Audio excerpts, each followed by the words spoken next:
এটা train station. কিছুদিনৰ আগতে তাত যিটো ঘটনা ঘটিল, সেই ঘটনাই প্ৰমাণ দি গ'ল যে বিপদৰ সময়ত আমাৰ ভাৰতবাসীয়ে ভাবি নাচায় তেওঁ হিন্দু নে মুছলমান। তাত কিনো ঘটিল বলকচোন কাহিনীৰ মাজলৈ যাওঁ। আগত এখন চলন্ত ৰেল, তাৰ ওচৰতে এটা মানুহৰ জুম। তাতে আকৌ সন্তানটিৰ মাকজনী কান্দি কাটি আউলি বাউলি হৈ পৰিছে।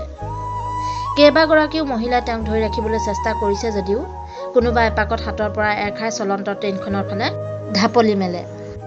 আকৌ মানুহবোৰে মানুহগৰাকীক টানি আনি যেনে তেনে ধৰি ৰাখে। এনেকৈয়ে বহুত সময় ধৰি মানুহগৰাকীৰ লগত টনা আজোৰা চলিয়েই থাকিল। এটা সময়ত চিঞৰ বাখৰ কৰি সন্তানটিৰ মাকগৰাকী মূৰ্ছা গ'ল।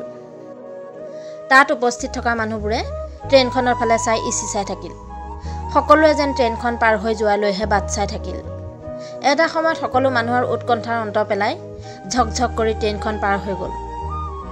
ট্ৰেইনখন পাৰ হৈ যোৱাৰ পিছতেই সকলো মানুহ লৰ দিলে ট্ৰেইনৰ চিৰিৰ ফালে, আৰু গৈ তেওঁলোকে যি দৃশ্য দেখিলে সকলো হতবাক হৈ পৰিল। সময় তেতিয়া আবেলি। এগৰাকী মহিলা ট্ৰেইনৰ বাবে অপেক্ষা কৰি আছে। তেওঁৰ কোলাত এটা 3 বছৰীয়া শিশু। হঠাৎ মানুহগৰাকীৰ হাতৰ পৰা শিশুটি এৰ খাই ট্ৰেইনৰ ট্ৰেকৰ ওপৰত পৰি যায়, আৰু লগে লগে শিশুটিৰ গাৰ ওপৰেদি চলি যায় ট্ৰেইনখন। এই দৃশ্য দেখি তাত থকা সকলো মানুহ আতংকিত হৈ পৰে, আৰু চিঞৰ বাখৰ কৰি মূৰ্ছা যায় মাকজনী।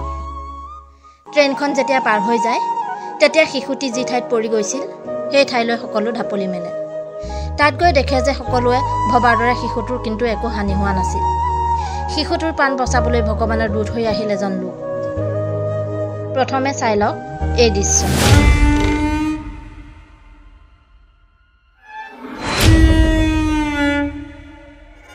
শিশুটি তেনেদৰে পৰি যোৱা দেখা পাই মহম্মদ মেহবুব নামৰ এজন লোক শিশুটিৰ গাৰ ওপৰত পৰি দি শিশুটিৰ জীৱন বচাবলৈ চেষ্টা কৰিছিল। চলন্ত ট্ৰেইনৰ তলত পৰি দিছিল তেওঁ নিজৰ প্ৰাণৰ কথাও চিন্তা নকৰাকৈ।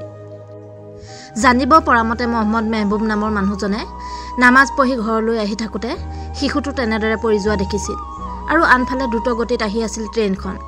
সেইবাবে কি কৰোঁ কি নকৰোঁ একো ভাবি নাপাই জঁপিয়াই পৰি দিছিল শিশুটোৰ ওপৰত, যাৰ বাবে শিশুটিৰ একো হানি নোহোৱাকৈ প্ৰাণ ৰক্ষা পৰিছিল। আৰু শিশুটি তেনেদৰে পৰি যোৱাত পাগলৰ দৰে চিঞৰ বাখৰ কৰি মূৰ্ছা যোৱা মাকজনীৰ হাতত শিশুটি গতাই দিছিল তেওঁ। সঁচাই তেওঁৰ এই মহানতাই প্ৰমাণ কৰি গ'ল যে হিন্দু মুছলমান বুলি কোনো কথা নাই। বিপদৰ সময়ত মনলৈ নাহে হিন্দু নে মুছলমান। এয়া হৈছে আমাৰ ভাৰতবৰ্ষ। প্ৰিয় শ্ৰোতাবৃন্দ, এয়া হৈছে ভূপালত ঘটা এটা ঘটনা। এই ঘটনাই সকলোৰে অন্তৰ চুই গৈছে, আৰু সকলোৱে তেওঁক ধন্যবাদ জ্ঞাপন কৰিছে তেওঁৰ এই মহানতাৰ বাবেই। আমাৰ এই সমাজত বহুত বেয়া মানুহ থাকিলেও কিন্তু বহুত ভাল মানুহো আছে। তেওঁৰ এই মহানতাই ইয়াকে প্ৰমাণ কৰিলে। প্ৰিয় শ্ৰোতাসকল, আজিলৈ আহোঁ। আকৌ আহিম অন্য এটি কাহিনীৰ সৈতে। আজিলৈ আহোঁ। সম্পূৰ্ণকৈ শুনাৰ বাবে আপোনালোকলৈ বহুত বহুত ধন্যবাদ জনালোঁ।